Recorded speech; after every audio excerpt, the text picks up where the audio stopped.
राजनीतिक रणनीतिकार प्रशांत किशोर लगातार दावा कर रहे हैं कि मोदी तीसरी बार पीएम बनने जा रहे हैं। उन्होंने अलग अलग इंटरव्यू में दावा किया है कि बीजेपी इस बार 303 या उससे भी ज्यादा सीटें जीत सकती है। अब पीके ने दावा किया है कि तीसरी बार पीएम बनने के बाद नरेंद्र मोदी 4 बड़े बदलाव करेंगे। इंडिया टुडे को दिए इंटरव्यू में प्रशांत किशोर ने कहा कि मोदी 3.0 में पेट्रोलियम उत्पादों को जीएसटी के दायरे में लाया जा सकता है। उन्होंने कहा, मोदी सरकार राज्यों की वित्तीय स्वायत्तता पर अंकुश लगा सकती है। इतना ही नहीं, पीके ने दावा किया कि मोदी सरकार भ्रष्टाचार विरोधी नैरेटिव में भी बड़ा बदलाव कर सकती है। दरअसल पेट्रोल और डीजल जैसे ईंधन पर 100% से ज्यादा टैक्स लगता है। लंबे समय से इसे जीएसटी में लाने की मांग की जा रही है। पीके ने कहा, राज्यों के पास अभी राजस्व के 3 प्रमुख स्रोत पेट्रोलियम, शराब और भूमि हैं।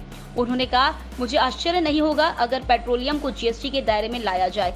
अगर ईंधन जीएसटी के दायरे में आते हैं तो इस पर अधिकतम सिर्फ 28% तक टैक्स लगेगा।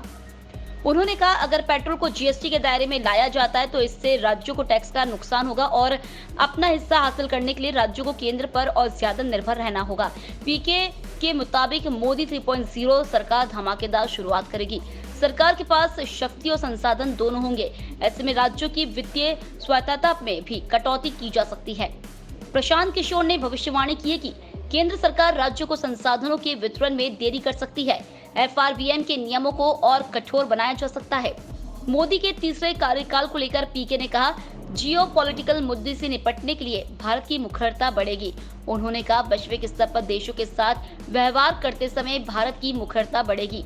इससे पहले प्रशांत किशोर ने मंगलवार को एक इंटरव्यू में दावा किया था, केंद्र में मौजूद मोदी सरकार के खिलाफ न कोई खास असंतोष है और न ही मजबूत विकल्प।